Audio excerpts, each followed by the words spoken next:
ਕਿ ਤੂੰ ਗਈ ਦੇ ਚ ਆਈ ਬਸ ਪੇਨੇ ਸਨੀ ਕੱਟੀ ਚੱਪਲੇ ਕਰ ਮੇਰੇ ਨੀ ਤੂੰ ਗਾਣੇ ਐਨੀ obsess ਹੋ ਗਈ ਨੀ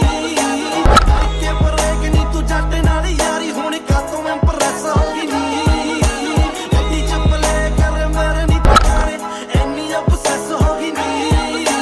ਕਰਕੇ ਬਰੇਕ ਨੀ ਤੂੰ ਜੱਟ ਨਾਲ ਯਾਰੀ ਹੁਣ ਕਾਤੋਂ ਇੰਪ੍ਰੈਸ ਹੋ ਗਈ ਨੀ ਜਿਹੜੀ ਗੱਡੀ 'ਚ ਤੇਰੇ ਨਾਲ ਦਿਸਦਾ ਸੀ ਮੈਂ ਉਸੀ ਗੱਡੀ 'ਚ ਤੂੰ ਕੱਲੀ ਹੁਣ ਸਪੀਕਰਾਂ 'ਚ ਮੈਂ ਉਦੋਂ ਕਹਿੰਦੀ ਸੀ ਕਿ ਮੇਰੇ ਕੋਲੋਂ ਸਟ੍ਰੈਸ ਹੋ ਗਈ ਤੂੰ ਹੁਣ ਮੈਂ ਨਹੀਂ ਤੇ ਮੇਰੇ ਨਾਲ obsess ਹੋ ਗਈ ਤੂੰ ਪਰ ਹੁਣ ਗੱਡੀ 'ਚ ਜਿੰਨੀ ਵਾਰੀ ਤੂੰ ਪਲੇ ਕਰੇ ਮੇਰੇ ਗਾਣੇ ਤੇਰੇ ਦਿਲ ਤੇ ਕੀ ਬੀਤੇ ਐ ਮੈਂ ਜਾਣਾ ਹੁਣ ਕੋਈ ਨਹੀਂ ਜਾਣੇ ਕਿ